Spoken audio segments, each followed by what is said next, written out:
Today we are with a new lecture, and in this lecture we are going to discuss about major prose works of 19th century and early 20th century. हम आज जो है Charles lamb, Hazlitt से होते हुए पेटर तक जाएंगे। तो मैंने यही प्लान किया कि जो प्रोज वर्क्स हैं क्यों ना हम एक लेसन में ही डिस्कस कर लें। फ्रेंड्स, एक्चुअली यहां से 2-3 क्वेश्चन तो आते हैं पक्का, इसमें तो कोई दो राय है ही नहीं है। But the point is this कि prose is not as much interesting as poetry, drama and novel और फिक्शन, यू कैन से। तो that's why we need to be more vigilant here. We are not going to discuss you can say in deep or depth, rather we will discuss only those points which we think that कि yes it may be found in exam। उसी तरीके से हम इनको जो है discuss करने वाले हैं, बहुत ज़्यादा डेप्थ में इनका नहीं जाएंगे। तो हम स्टार्ट कर रहे हैं लैम से, चार्ल्स लैम। एक्चुअली क्या है, इससे पहले हमने एडिशन और स्टील को पेयर में पढ़ा था, तो यहां पर भी पेयर की बात होगी तो हैजलिट और लैम जो है एक साथ आएंगे। अब जो चार्ल्स लैम है, चार्ल्स लैम की बात करें तो 2-3 जगह से ही क्वेश्चन इनका जो है बेसिकली बनता है। अब हम शुरू में इनका जो वर्क है that's very important, a tale of Rosamund Gray. A tale of Rosamund Gray, it's a work by Lamb. और इसको एक याद रखने का तरीका ये भी है, ये पब्लिश कब हुआ, जब लिरिकल बैलेड पब्लिश होती है 1798। इसमें वर्क में जो है सेंटिमेंटलिज्म साफ साफ है। It's a story of a girl, rather a ruined girl, ruined by a villain। हमने बेसिकली सिर्फ क्या याद रखना है, a tale of Rosamund Gray published in 1798, written by Charles Lamb. इनके कुछ एसेज हैं जहां से क्वेश्चन बनता है। The first one is Dream Children. Dream Children ये कलेक्शन है इनका, essays on Iliya 1823 and second addition in 1833। ये क्वेश्चन है जो अब तक लैम के यहां से सबसे ज्यादा बार पूछा गया, ये वाला। बेसिकली जो फर्स्ट एडिशन है, नंबर 1 यही क्वेश्चन आता है, essays on Iliya written by, तो हमने बताना लैम। और दूसरा इसका पब्लिशिंग ईयर सबसे ज्यादा बार अब तक पूछा गया है, और पब्लिशिंग ईयर है इसका 1833। और जो है सेकंड जो एडिशन है उसका टाइटल रहेगा लास्ट एसेज ऑन इलिया, जो कि 1833 ऑलरेडी हमने लिखा, तो ये आपने जो है अच्छे से याद रखना है। और dream children it is also an essay. तो ये इंपॉर्टेंट वर्क है। इसके अलावा ये तो आप बिल्कुल नोट कर लो, पेपर में यदि आप पुराने पेपर उठाकर देखोगे तो सबसे ज्यादा बार यही पूछा गया है लैम से। इसके अलावा कुछ और एसेज हैं जो हम कम से कम उनके टाइटल तो डिस्कस करेंगे। That is two races of men,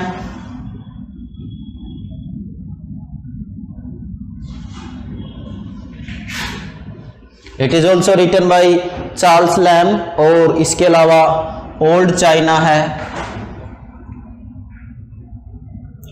it is also written by Lamb. और डिजर्टेशन अपॉन रोस्ट पिग,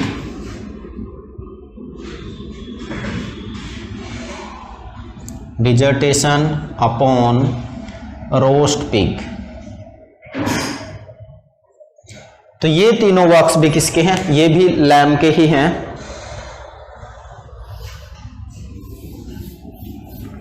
एक और क्वेश्चन जो पूछा गया था इनसे एक बार, specimen on the dramatic poets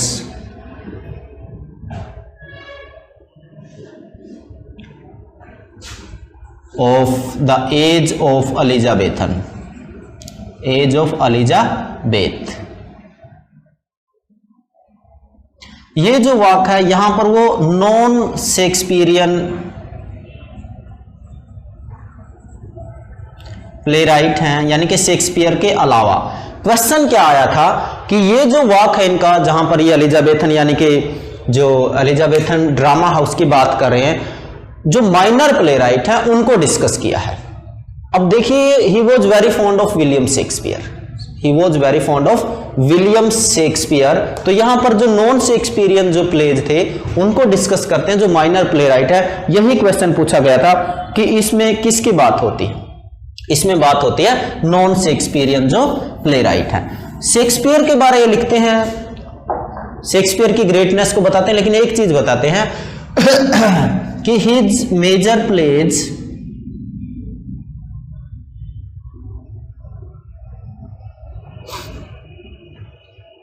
are to be read, not to be acted। ये वाला जो कोट है ये किसका है, लैम का है। शेक्सपियर बारे बोलते हैं कि जो शेक्सपियर के मेजर प्लेज हैं उनको as a book they must be read, but उनका जो एक्ट है, स्टेज है, उसको अवॉइड करना चाहिए। ऐसा जो अजम्पशन है वो किसका है, वो लैम का है अबाउट विलियम शेक्सपियर। और ऐसा ही हैजलिट भी बोलते हैं। तो ये इंपॉर्टेंट इनका था। और ये कहां बोला गया है, ऐसे है, वो भी आप नोट कर लीजिए, on the tragedies of Shakespeare.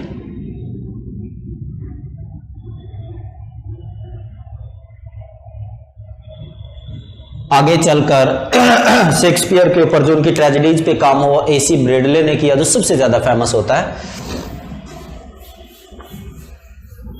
तो ये इंपॉर्टेंट एक इनका वाक है, टेल्स फ्रॉम शेक्सपियर। सिर्फ वो पॉइंट डिस्कस कर रहे हैं जो एग्जाम में आ चुके हैं या आने की काफी सारी पॉसिबिलिटी है। टेल्स फ्रॉम शेक्सपियर, ये चार्ल्स लैम और मैरी लैम। मैरी लैम कौन है, चार्ल्स सिस्टर। ये वाक इनका है for children, children literature. Question यही आया था कि जो एक बार क्वेश्चन नेट में क्या आया कि जो मैरी सैली है, सॉरी मैरी लैम है, वो इनका रिलेशन क्या है चार्ल्स के साथ। तो उसमें वाइफ भी ऑप्शन था, सिस्टर भी ऑप्शन था, तो ऑप्शन जाएगा सिस्टर। और एक और वाक इनका इसी के साथ है, वो भी जो है चिल्ड्रन लिटरेचर में, द एडवेंचर्स ऑफ यूलिसिस। ये भी जो है वो दोनों ही ये चिल्ड्रन लिटरेचर की कैटेगरी में आते हैं। तो दोनों पे काम हुआ क्या नाम है, मैरी लैम के साथ। तो it's important to note down here about Charles Lamb. अब इसके बाद हम बात करते हैं विलियम हैजलिट की, क्योंकि हमने बोला ऑलरेडी कि पेयर में बात करेंगे।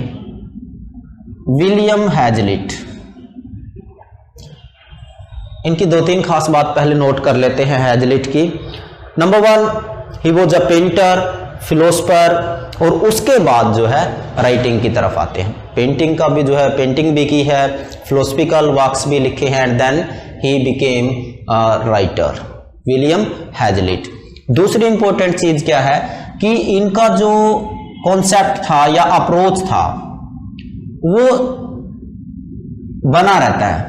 जैसे अदर जो शेक्सपियर, क्या नाम इनका, वर्ड्सवर्थ वगैरह थे, लास्ट में उनका जो है फ्रेंच रेवोल्यूशन को लेकर नोशन चेंज हो गया था, लेकिन इनका नोशन ये मेंटेन रखते हैं, सेम रखते हैं। दूसरा, इनके जो एसेज का रेंज है, जो रेंज है, it is broader than that of Lamb. Lamb से इनका कॉन्सेप्ट ब्रॉडर है, लेकिन जो स्टाइल था वो लैम का इनसे बेहतर है। अब विलियम गिलफर्ड जो है, उनका जो क्वार्टरली रिव्यू है, क्वार्टरली रिव्यू किसका है, विलियम गिलफर्ड का है। तो उसमें विलियम हैजलिट को काफी क्रिटिसाइज करते हैं, शुरू में उनके जो वर्क्स हैं उनको काफी क्रिटिसाइज करते हैं। अब आगे चल के हम जो हैजलिट हैं उनका इन्फ्लुएंस जो लेटर प्रोज राइटर हैं और उनमें बड़ा नाम है R.L. स्टीवेंसन, उनके ऊपर उनका जो इन्फ्लुएंस साफ साफ देखते हैं। तो ये 2-3 फैक्ट जो है हैजलिट के बारे में हमें ध्यान रखने हैं। और एक ऐसे उनका है ऑन क्रिटिसिज्म,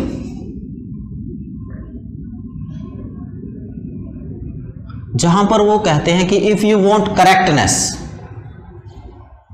करेक्टनेस यदि आपको चाहिए तो you should go to Pope, Alexander Pope. On criticism essay written by Hazlitt where he said कि if you are looking for correctness in poetry then you should read Alexander Pope. ये fact जो है पूछा जा सकता है, important fact है, तो वी मस्ट नो। और एक और इनका ऐसे आता है, वो आता है पोइट्री के ऊपर, on general in poetry, on poetry, ये जो ऐसे है दैट इज ऑल्सो इंपॉर्टेंट। अब इसके बाद एक वाक्य इनका आता है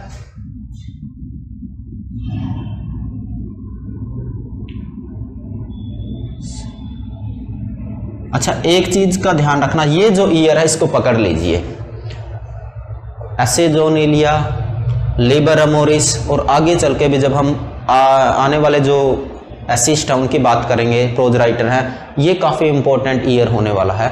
तो we are to keep this year in view and the work is Liber Amoris written by Hazlitt, published in 1823। अब इसमें क्या है, he loved a girl who is silly and vulgar। ये वाली जो स्टोरी है, and this work never brought fame, name and fame for him. तो ये थोड़ा सा पता होना चाहिए। हम सिर्फ इंपॉर्टेंट, वो मैं ऑलरेडी बात कर चुका, इंपॉर्टेंट फैक्ट्स की ही बात करेंगे। दूसरा, अभी 2 वर्क जो इनके रहते हैं जो ज्यादा इंपॉर्टेंट हैं, वो है, एक तो है राउंड टेबल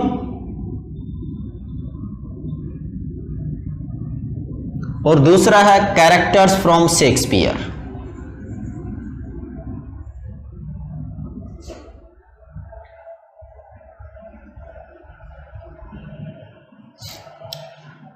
और हमने लैम में और हैजलिट में वी आर टू डिफरेंशिएट कि फर्स्ट वाला जो वर्क था tales from Shakespeare by Lamb and his sister Mary, and characters from Shakespeare written by Hazlitt, and the culmination of this work we found in later AC Bradley, वो हम already बात कर चुके हैं।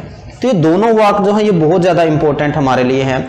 और दूसरा, इनमें सिमिलरिटी क्या है, दोनों के दोनों 1817 में पब्लिश होते हैं।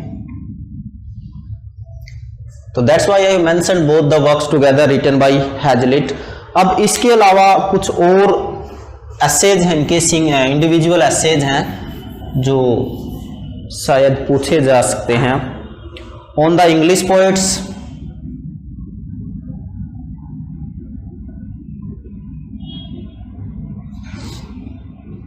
Published in 1818। उसके बाद बात करेगा वो spirit of the age and the plain speaker. और एक दूसरा इसके अलावा है on the English comic writers,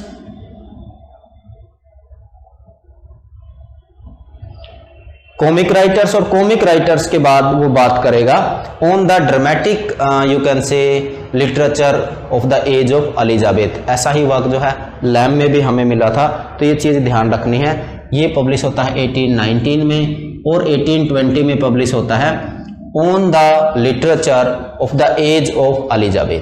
तो we are to keep these works in view. उसके बाद राउंड टेबल के बाद जो दूसरा इंपॉर्टेंट वर्क है that is table talk, the table talk,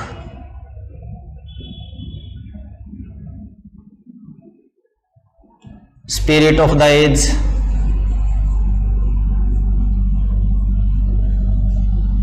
ये वाला वाक भी किसका है? हैजलिट का है। और the plain speaker, spirit of the age, ये भी 1823 में आता है, मैंने पहले ही बोला था। और जो है द प्लेन स्पीकर,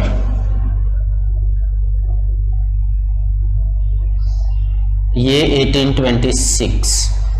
तो ये सारे के सारे वाक्स किसके हैं? हैजलिट के हैं। एक बार मैं रिपीट कर देता हूं। एक तो characters from Shakespeare, table talk, round table, ये जो है ज्यादा इंपॉर्टेंट है, जिनके पूछे जाने की पॉसिबिलिटी ज्यादा है। अब इसके बाद हम बात करते हैं टॉमस डी क्विंसी।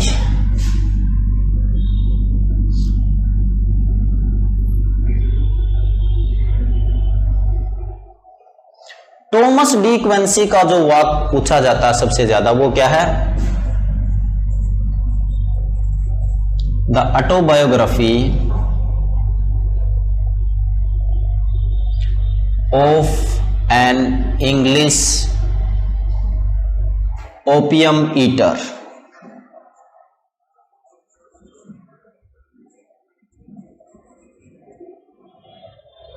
ये वाला वाक जो है, जैसे नीरज सी चौधरी का इंडियन राइटिंग की बात करें तो जो वाक आता है an autobiography of an unknown Indian, बहुत बार पूछा जाता है। ठीक इसी तरीके से यहां पर the autobiography of an English opium eater, it is written by Thomas De Quincy.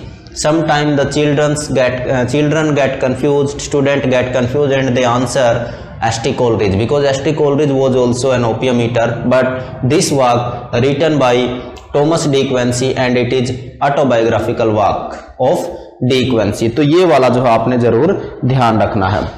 और ये पब्लिश होता है 1821 में। तो ये इंपॉर्टेंट है। उसके बाद इनका एक और ऐसे है जो पूछा जाता है,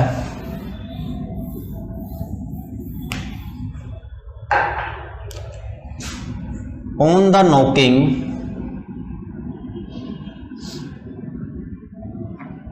at the gate in Macbeth। ये ऐसे है, किसका ऐसे है? टॉमस डी क्विंसी का है। ये भी वाक जो है कई बार पूछा जा चुका है, तो ये इंपॉर्टेंट है। और दूसरा इंपॉर्टेंट ऑलरेडी मैं बता चुका हूं इसका, ये भी 1823 में ही पब्लिश होता है। तो that's why this work is also important. और एक और वर्क है that is also murder considered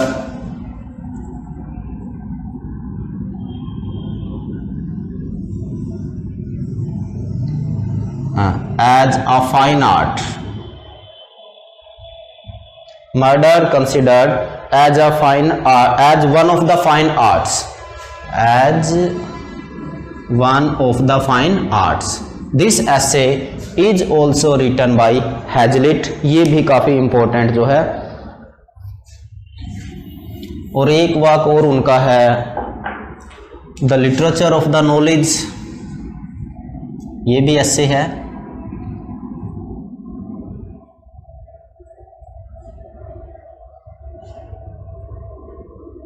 and the literature of the power।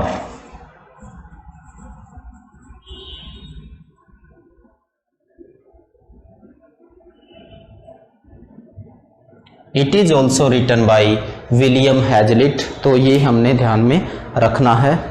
उसके बाद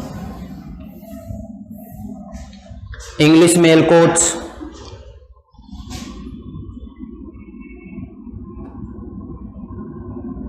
द इंग्लिश मेल कोट्स और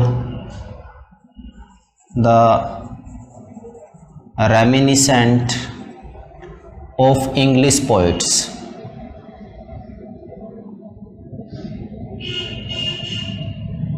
तो both these essays written by Thomas De Quincey. तो यहाँ पर आप इंग्लिश मेल कोट्स, उसके बाद आप बात करोगे ऑटोबायोग्राफी ऑफ क्या बोलते हैं इसको, एन इंग्लिश ओपियम ईटर। तो ये वाले वाक्स जो हैं, और नॉकिंग एट द गेट, ये 3-4 इंपॉर्टेंट फैक्ट्स इसमें से याद आपने रखने हैं। बात हमने सबकी कर ली है। इसके बाद हम बात करते हैं टॉमस लव पिकॉक की। टॉमस लव पिकॉक कल जो हमने पढ़ा था, कल क्या पढ़ा था इनका, 4 you can say ages of poetry, यही पढ़ा था ना। तो उसमें क्या था, और उसके रिएक्शन में पोइट्री को डिफेंस करते हुए शैली ने लिखा था डिफेंस ऑफ पोइट्री। अब यहां पर हम बात करें उनके नोवेल्स हैं, बेसिकली उनके नोवेल्स की जो है कैटेगरी में इनको डाला है। The first one is Headlong Hall. इनका आता है जो वो शैली वाला कॉन्सेप्ट ही आता है ज्यादातर, हेडलॉन्ग होल।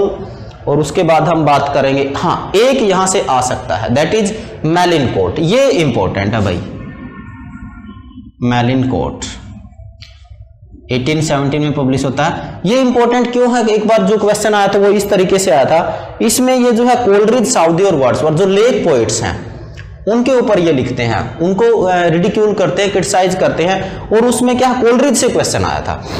जो कोलरिज हैं उनको ये बोलते हैं मिस्टर मिस्टिक। वर्ड्सवर्थ हैं, इनको बोलते हैं मिस्टर पेपर स्टैंप। क्या बोलते हैं, मिस्टर पेपर स्टैंप। और जो तीसरा कौन बचा, कोलरिज, वर्ड्सवर्थ, साउदी, मिस्टर फेदरनेस्ट। ये इसलिए ध्यान, एक तो मेलिनकोट बाय टॉमस लव पिकॉक, और ये तीनों इनके जो सिंबॉलिकल नेम उसने लिए हैं वो जरूर याद रखना। ये कोलरिज पूछा था नेट में कि भाई कोलरिज का क्या नाम मेलिनकोट में जो है टॉमस लव पिकॉक ने रखा है, तो हम तीनों को याद रखेंगे। हो सकता है अगली बार वो वर्ड्सवर्थ या साउदी में से पूछ ले किसी का, तो that's why it is important for us. तो we are discussing Thomas Love Peacock, Headlong Hall, and then हमने उसके आगे जो है बात की है, वो बात की है मेलिनकोट, पब्लिश्ड इन 1817। एक और वाक है जो आया है, that is Nightmare Abbey, the Nightmare AB.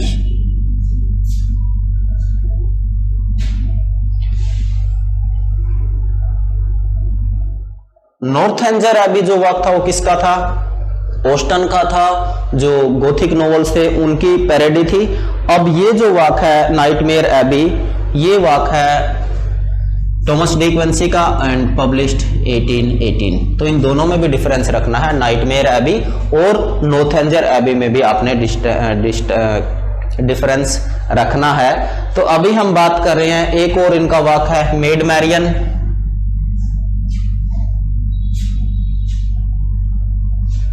Made Marrion भी किसका वाक है, ये भी पिकॉक का वाक है। और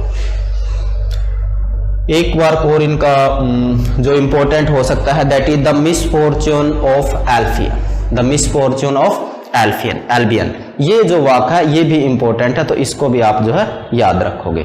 इसके बाद हम बात करेंगे, एक बीच में आते हैं जिनका कोई ज्यादा सा कंट्रीब्यूशन तो है नहीं, सिडनी स्मिथ। और सिडनी स्मिथ के बाद क्वेश्चन बन सकता है, तो हम बात करेंगे एडम्स। 2-3 कॉन्सेप्ट हैं वो जरूर हमें पता होना चाहिए। नंबर 1, एक तो रिफॉर्म बिल है।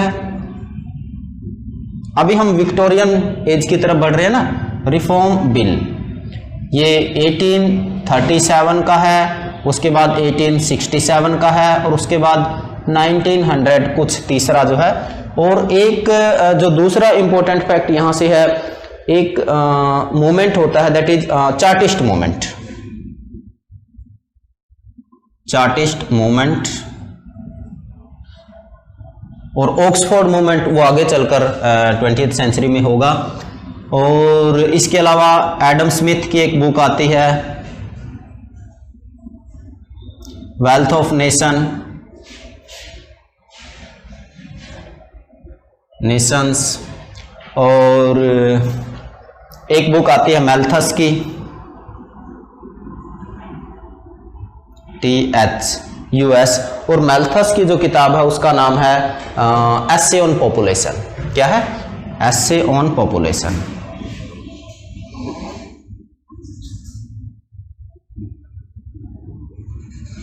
अब जब बात विक्टोरियन प्रोज की होती है तो वहां पर जो थियरी है वो जिसके ऊपर पूरी बात चलती है, दो तीन कॉन्सेप्ट वहां पर हैं। लाइसेंस फेयर, ये वाला आपने ध्यान रखना है।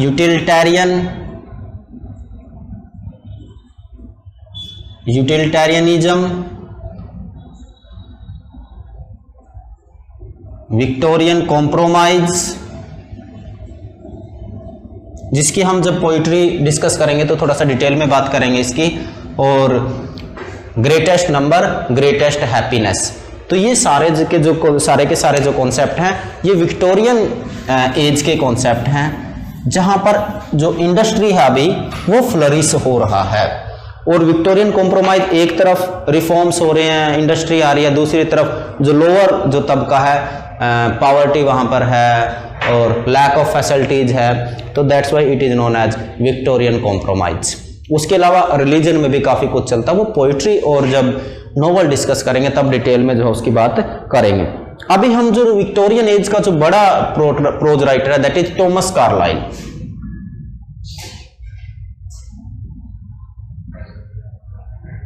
थॉमस कार्लाइल की यहां से बात करेंगे। सॉरी,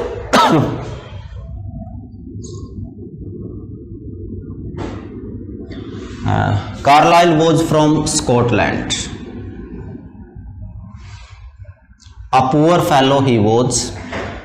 कार्लाइल जो है एक पुअर फेलो थे, बेसिकली स्कॉटलैंड से थे। और जो इनका दूसरा कॉन्सेप्ट हमें ध्यान रखना, he was very much influenced by German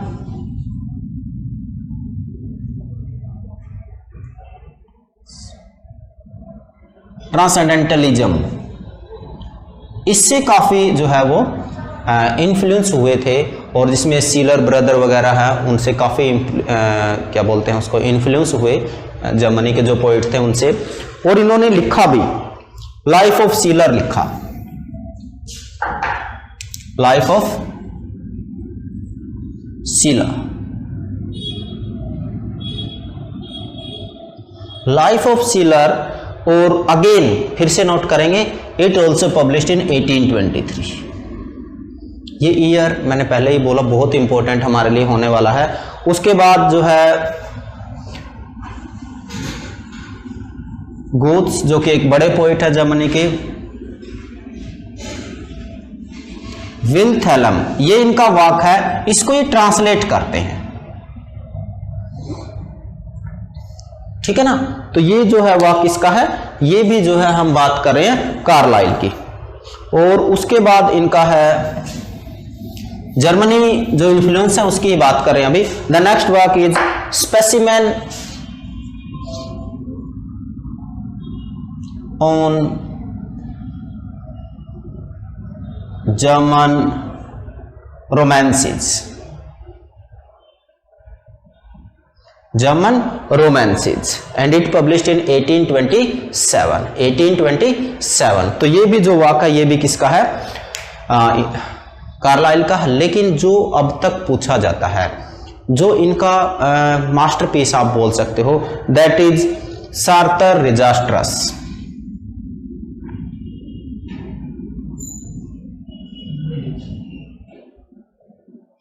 ये वाला जो वाक है that is the masterpiece by क्या बोलते हैं इनको, कार्लाइल। और दो एडिशन 1833 एंड 34। तो इसको जरूर आप याद रखोगे फ्रेंड्स। अब क्या है, ये एक डिस्गाइज ऑटोबायोग्राफिकल वर्क है और आप इसको जो है जरूर ध्यान रखोगे, ये तो बहुत बार पूछा गया। एक इनका the next work is French revolution बोलते हैं ये, और वो 1837 में पब्लिश होता है, फ्रेंच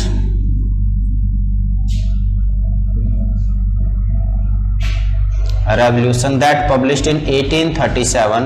ये भी वर्क किसका है, that is also written by क्या बोलते हैं इसको, Carlyle. And the next one is hero and hero worship, hero and hero worship, that published in 1841।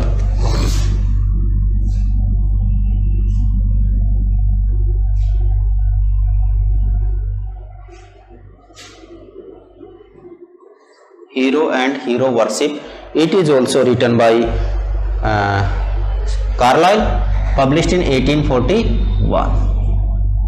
Victorian age में हम, क्योंकि हमें पता विक्टोरियन का जो टाइम पीरियड है वो क्या है 1837 टू 1901, तो अभी हम विक्टोरियन जो प्रोज राइटर्स हैं उनकी बेसिकली बात कर रहे हैं। और उसके बाद उनका जो नेक्स्ट वर्क है, इसमें दो तीन चीजें आपने याद रखनी है। हीरो एंड वर्शिप में जो प्रोफेट है मोहम्मद, प्रोफेट जो है मोहम्मद को माना है, किंग नेपोलियन बेसिकली जो है, और पोइट दांते एंड शेक्सपियर, और इसमें पोइट हो गया, किंग हो गया। एक इसमें जो है आता है आपका प्रिस्ट, लूथर। प्रिस्ट किसको मानता? Luther, Luther. और एक नाम और है that is and Knox, Knox. तो ये कुछ इंपॉर्टेंट फैक्ट्स हैं जो आप यहां से याद रखोगे। और जो डिजरेली का वाक आता है, जो डिजरेली का वाक जो पब्लिश होता है उसके रिस्पॉन्स में ये जो है वाक कार्लाइल लिखते हैं।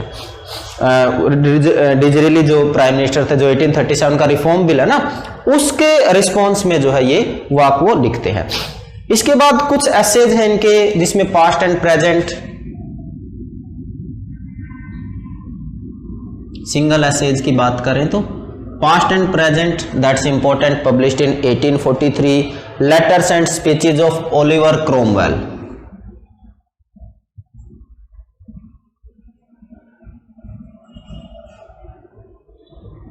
Of Oliver Cromwell, that is also written by क्या नाम है इनका, किसकी बात कर रहे हैं, ये कार्लाइल, और ये 1867 में पब्लिश होता है।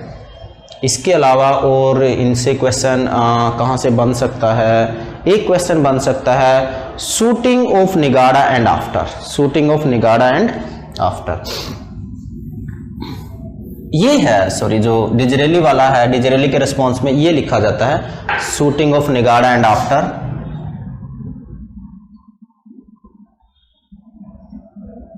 निगाड़ा and after, that is also written by Carlyle. अब उसके बाद जो सेकंड जो बड़े प्रोज राइटर हैं विक्टोरियन, वो हैं जॉन स्टुअर्ट मिल, जो जेम्स मिल जो बहुत बड़े यूटिलिटेरियन फिलोसफर थे उनका बेटे हैं जॉन स्टुअर्ट मिल।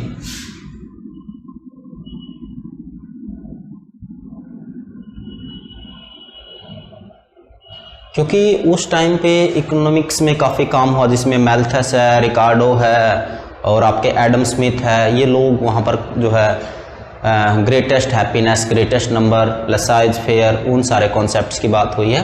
तो जो जॉन स्टुअर्ट मिल हैं वो यूटिलिटेरियन जो फिलोसफर हैं, जेम्स मिल उनके सन हैं, और इनका एक वर्क आता है ऑटोबायोग्राफी।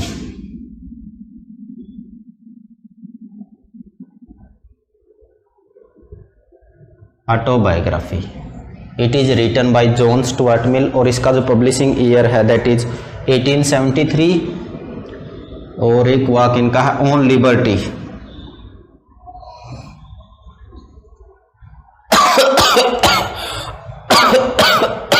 और एक वाक है thoughts on parliamentary reforms.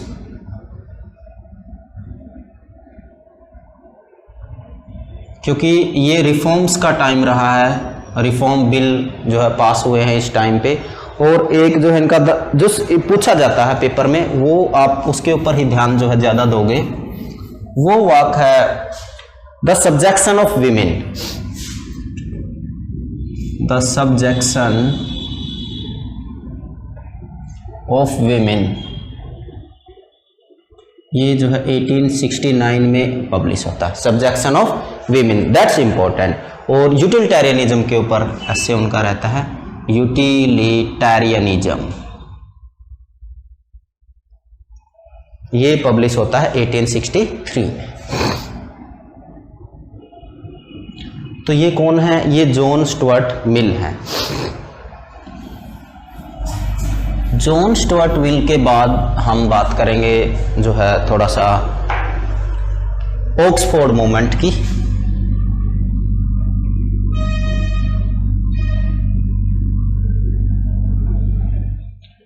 A religious movement it was,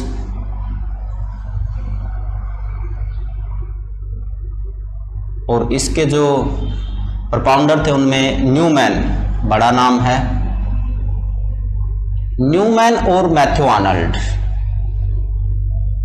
इनके बीच कंट्रास्ट है। जो न्यूमैन है he believes in the traditional orthodoxical Christianity, और आर्नोल्ड जो है वो बात करते हैं लिबरलिज्म की। आर्नोल्ड जो है वो फोकस करते हैं क्रिश्चियनिटी पर, इंस्टेड ऑफ रिचुअल कि बाकी की जो चीजें हैं उनकी वजह सिर्फ क्रिश्चियनिटी के ऊपर फोकस करते हैं। लेकिन न्यूमैन का जो कॉन्सेप्ट है दैट इज ऑर्थोडॉक्सिकल क्रिश्चियन का जो रिचुअल्स हैं उनके ऊपर। तो ये ऑक्सफोर्ड मूवमेंट थोड़ा सा हमने बात की। अब देखिए John Henry Newman, John Henry Newman बड़ा नाम है, और इनका जो वर्क है that is important is Apologia for Vita Sua, अपोलजिया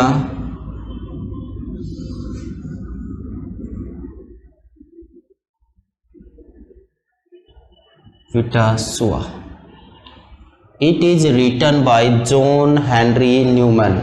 और ये इंपॉर्टेंट ये है कि चार्ल्स किंग्सली लिखते हैं, और उसके रिस्पॉन्स में ये अपोलजिया फॉर विटासुआ ये न्यूमैन लिखते हैं। That's important, we are to keep it in view.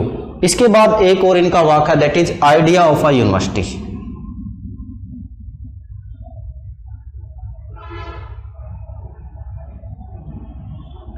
Idea of a university, it is also written by, क्या बोलते हैं इनको, हेनरी न्यूमैन। तो ये इंपॉर्टेंट है, बस आपको मेनली यहां और ऑक्सफोर्ड मूवमेंट तो वो चीजें याद रखनी है। अभी हम बात करेंगे जॉन रस्किन की। जॉन रस्किन आर्ट क्रिटिक हैं, पेंटिंग पे खासकर जो टर्नल हैं उनकी पेंटिंग को क्रिटिसाइज करते हैं, और जो गोथिक आर्ट है इसके ऊपर काफी जो है काम वो जॉन रस्किन का है। अब इनका जो वर्क है that is two important works. तो फर्स्ट हम बात करते हैं स्टोन्स ऑफ वेनिस।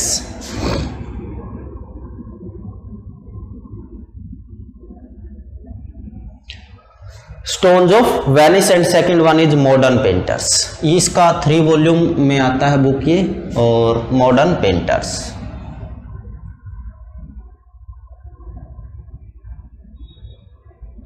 दोनों वर्क इंपॉर्टेंट है।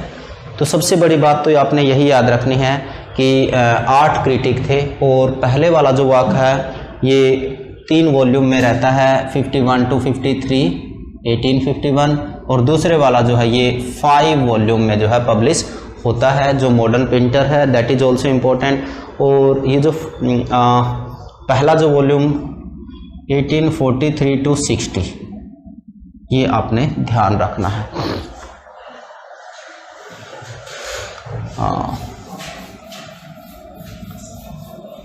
Next work is the crown of wild olive 1866।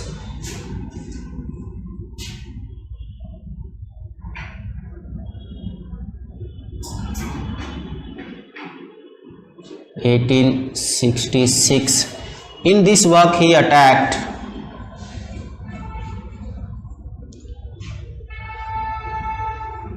फिलिस्तीनिज्म, इसके ऊपर जो है ये अटैक है, तो दैट्स इम्पोर्टेंट। ये भी वाक्य जो है इम्पोर्टेंट है, इसको आप याद रखोगे।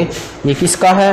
ये वाक्य है हमारा जॉन रस्किन का। इसके अलावा जो कुछ और पॉइंट्स हमने याद रखने चाहिए वो है, जो पेपर में पूछा गया है एक बार, the 7 lamps of architecture, the 7 lamps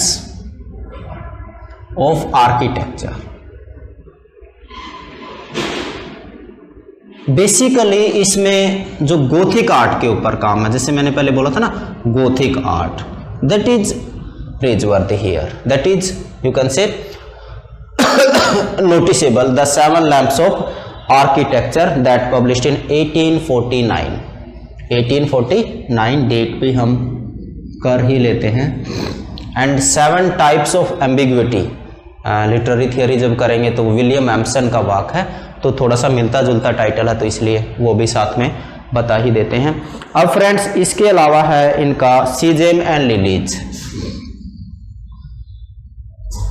सीजेम and Lilies, it is also written by John Ruskin, और जो इनका मास्टरपीस आप बोलोगे या पेपर के पॉइंट ऑफ व्यू से सबसे इंपॉर्टेंट बोलोगे, दैट इज वो है आपका unto this last, unto this last, most important work of John Ruskin, that is very important. और इसका जो पब्लिशिंग ईयर है 1860, 62, 62 हम मान के चलेंगे, वो आपको याद रखना है, ये पेपर में बहुत बार आता है। और एक आता है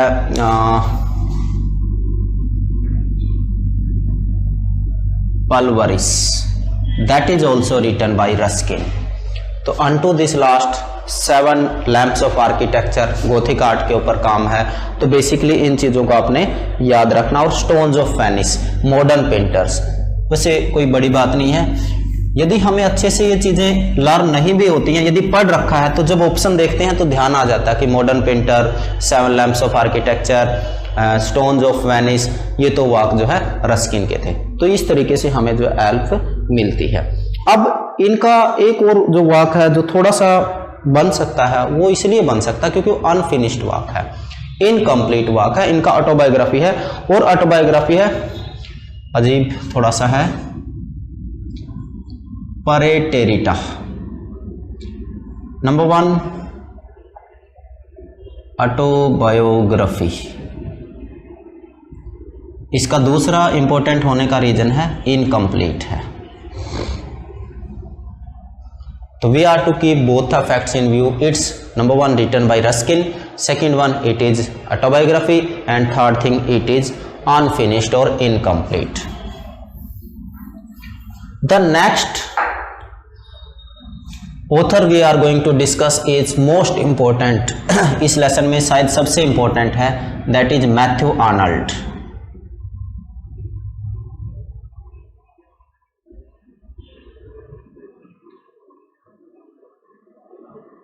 A great poet and a great critic, critic of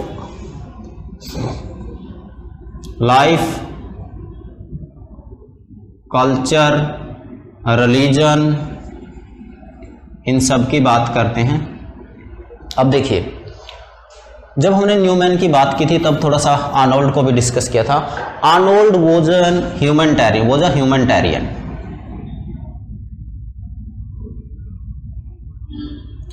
He was an education inspector.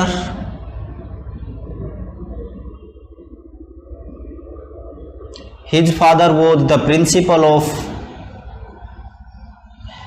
famous rugby school. और ये ट्रिनिटी कॉलेज नहीं, वो टेनिसन थे, तो रग्बी कॉलेज के जो प्रिंसिपल इनके फादर रहे, खुद एजुकेशन इंस्पेक्टर रहे, ह्यूमैनिटेरियन अप्रोच रखते हैं, जो आगे चलकर हमें जो है 20th century, letter 20th century की बात करेंगे तो वहाँ पर जो इनके ह्यूमैनिटेरियन बाकी के क्रिटिक्स हैं उनमें ये पॉइंट्स हमें मिलते हैं। अब देखिए that was the age of doubt, ऐसा बोलते हैं आर्नोल्ड। वहाँ पर अप्स एंड डाउन्स हैं इन रिलीजन, इन इकोनॉमिक्स, मतलब economy of the nation, in society, each and every area was going you can से through the ups and downs of that time. तो that's why उसके बाद एक इनका poem है Dover बीच, जो उनका जो क्रिटिकल जो अप्रोच है उसको भी दिखाता है। जो बायरन का जो ओशन का डिस्क्रिप्शन है that is totally different that of from Dover Beach, तो वो वाला अप्रोच जो है वहाँ पर रहता है। अब देखिए जब आर्नोल्ड की बात करेंगे तो ह्यूमैनिटेरियन इनका अप्रोच रहेगा, थोड़ा सा इनका लाइफ से भी रिलेटेड हो सकता है। जब एज अ पोइट इनको डिस्कस करेंगे तो इनका पोइट्री डिटेल में डिस्कस करेंगे, स्पेशली जो हमारा डोवर बीच वगैरह। लेकिन इनका जो क्वेश्चन आता है वो प्रोज से बहुत बार आता है। इनका जो क्रिटिसिज्म है, चाहे वो आप स्टडी ऑफ पोइट्री हो, चाहे एसेज इन क्रिटिसिज्म रहे हो, यहाँ से क्वेश्चन उनका बहुत बार बनता है। कोटेशन भी बनती है, तो कोटेशन भी जो है इनकी आती है। तो वो कहते हैं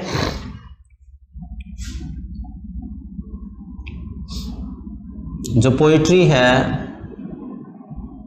best poetry can replace the science, philosophy and religion.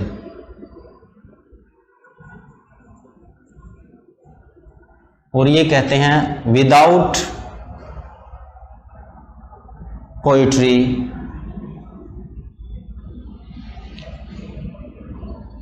Science is hollow, incomplete, जो भी वर्ड वो यूज करते हैं। बेसिकली हमने जो उनका अप्रोच है, जो उनका पॉइंट है, उसको हमने पकड़ना है। तो ये भी जो है कोटेशन कहाँ पर है, ये भी हमें मिलती है आर्नोल्ड में। तो अभी आर्नोल्ड के कुछ इंपॉर्टेंट वर्क्स हैं जो देख लेते हैं। Words English poet 1880, words English poets 1880 and next time when it published, तो it published under the title study of poetry। ये भी पॉइंट याद रखने का है।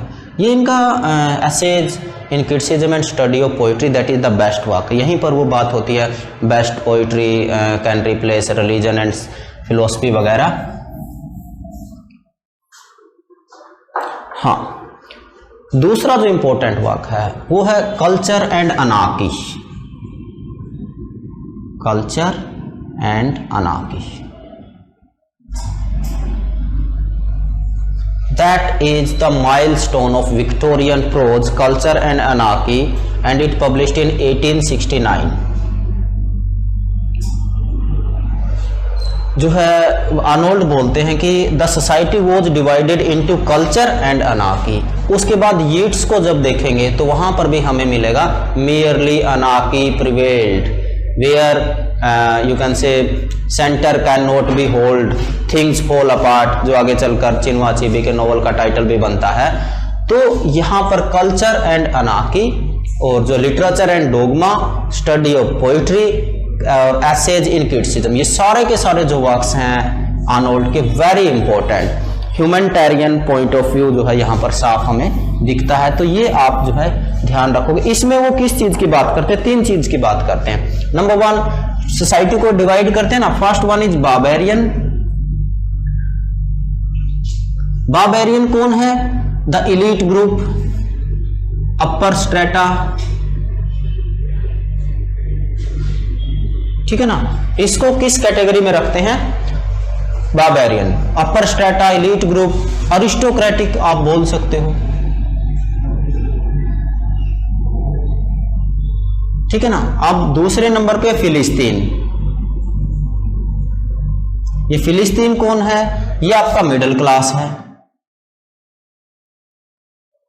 जिसके पास इससे कम पावर है। इसके पास तो पावर पूरा है, इसके पास लेस पावर है। और जो आम लोग हैं उनको बोलते हैं पॉपुलेस, पॉपुलेस, लोअर क्लास, जिसके पास पावर फैसिलिटी नाम की चीज नहीं है। तो पोइट जो है इनके लिए बोल रहा है, इनको एडवोकेट कर रहा। तो थ्री जो है स्ट्रेटा में उसको डिवाइड करता है। फर्स्ट वन इज बार्बेरियन, और बार्बेरियन के कैटेगरी के अंडर आते हैं अरिस्टोक्रेटिक या elite, upper strata, whatever you can call, and second one is Philistine, and middle class comes under this category, and last one is populace, means the common man, common people, lower class, where there is no power, where there is no facility, they are living the life of, you know, below average life they are living. So here the poet is talking about populace, especially the poet is talking about the present English society of Victorian era. तो ये तीनों जरूर याद रखोगे, ये एक बार जो है ये पूछा गया था, पॉपुलेस वाला पूछा गया था।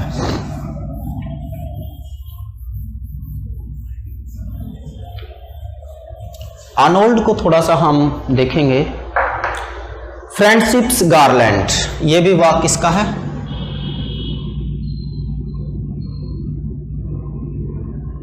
गार्लैंड, ये भी वाक्य जो है आर्नोल्ड का है, और इसके बाद है ये 1871 में पब्लिश होता है, और इसके बाद है American discourse in America, discourse in America, and the theme of this work is education.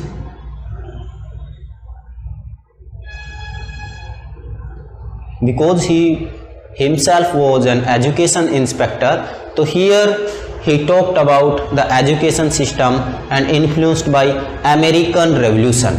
उस टाइम जो अमेरिकन रेवोल्यूशन के बाद जो चेंजेस वहाँ पर आए उससे काफ़ी ये इन्फ्लुएंस रहते हैं, एंड इट पब्लिश्ड इन 1885। तो यही क्वेश्चन बन सकता है कि जो डिस्कोर्स इन अमेरिका है इसका थीम क्या है, दैट इज एजुकेशन। अब इसके बाद है literature and dogma, literature and dogma.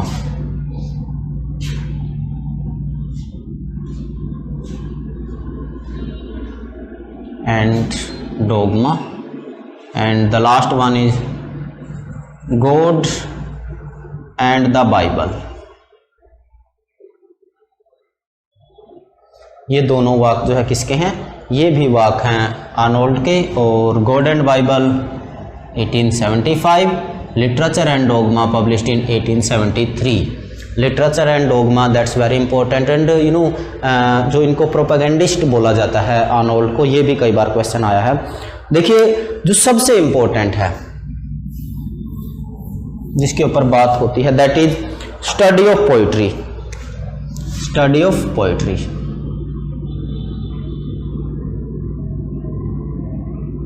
जो वर्ड्स इंग्लिश पोइट 1818 पब्लिश होता, दोबारा जब पब्लिश होता तो स्टडी क्या बोलते हैं, स्टडी ऑफ पोइट्री। और उसके बाद जो है essays in criticism, essays in criticism.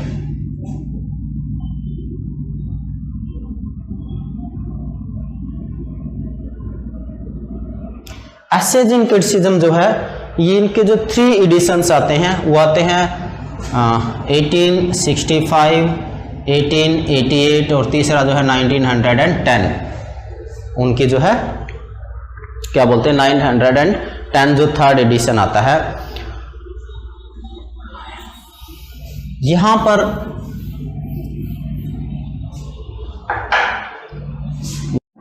Without poetry our science will appear incomplete, without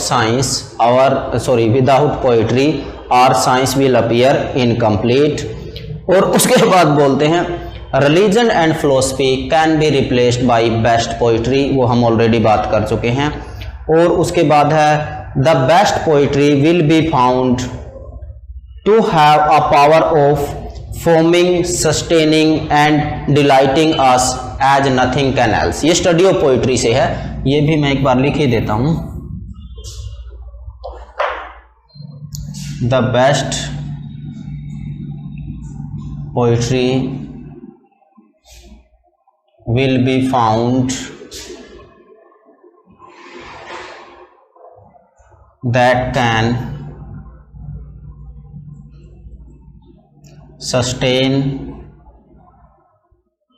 और सस्टेन के बाद एंड डिलाइट अस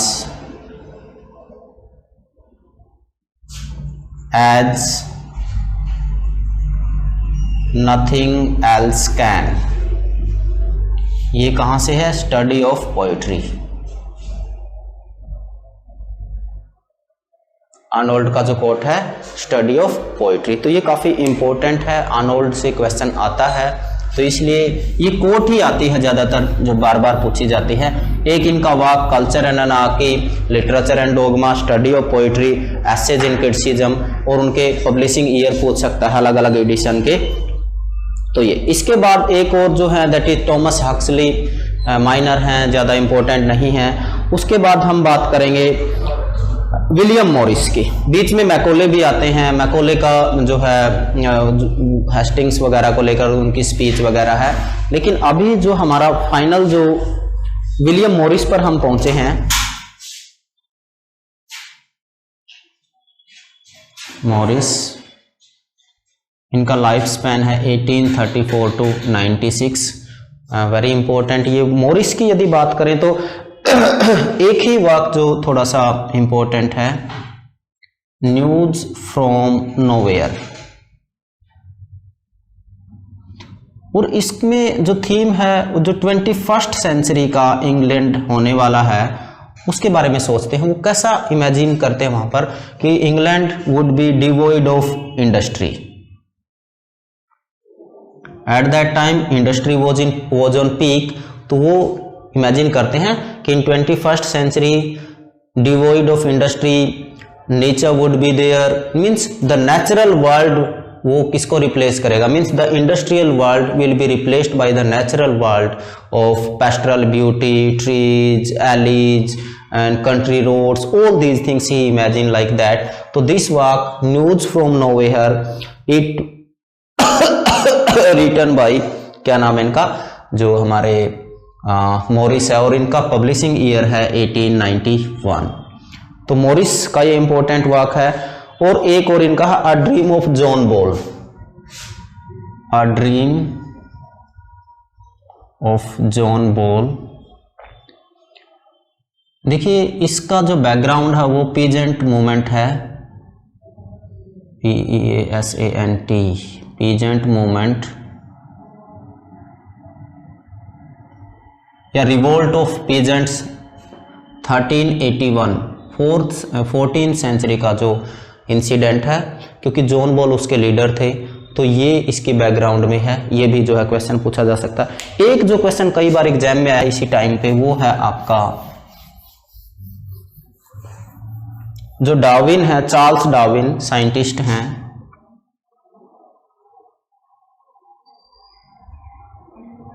उनका एक वाक छपता है that is origin of species. अब ये पब्लिश होता है 1859 में। ये जो क्वेश्चन अब तक नेट में सबसे ज्यादा बार पूछा गया है, इसका पब्लिशिंग ईयर आया है 1859, और ऐसा कहा जाता है कि इसकी जितनी भी कॉपी छपी थी वो पहले ही दिन बिक गई थी। ये चार्ल्स डार्विन का जो वर्क है इंपॉर्टेंट है। और इसके अलावा एक वर्क और है चार्ल्स डार्विन का, voyage of the beagle, that published इन 1829। और जो लास्ट में हम जिसके बारे में बात करेंगे वो है Walter Peter,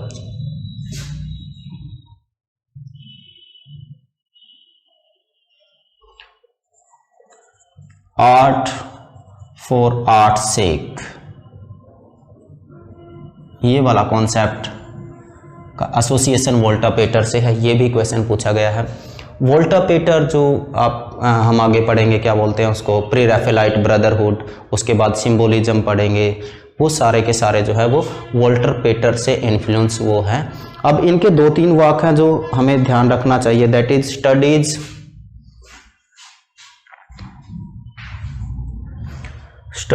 in the history of renaissance.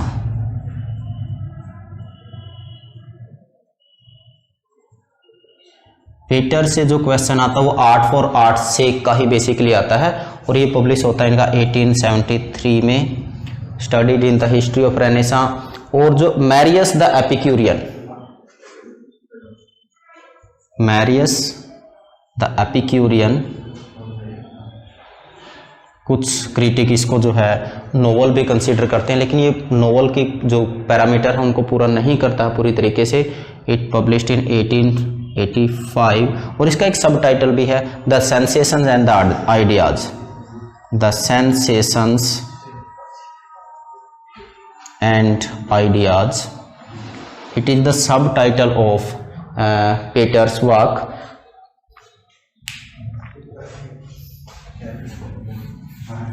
तो फ्रेंड्स, ये थे आपके 19th और अर्ली 20th सेंचुरी के प्रोज राइटर्स। इसके बाद हम विक्टोरियन पोएट को डिस्कस करेंगे, और कल भी मैंने बोला था जो इम्पोर्टेंट कोट्स के लिए आप यूट्यूब चैनल देखेंगे, वहाँ से काफ़ी सारे आपके क्वेश्चंस क्लियर हो जाएंगे। Thank you.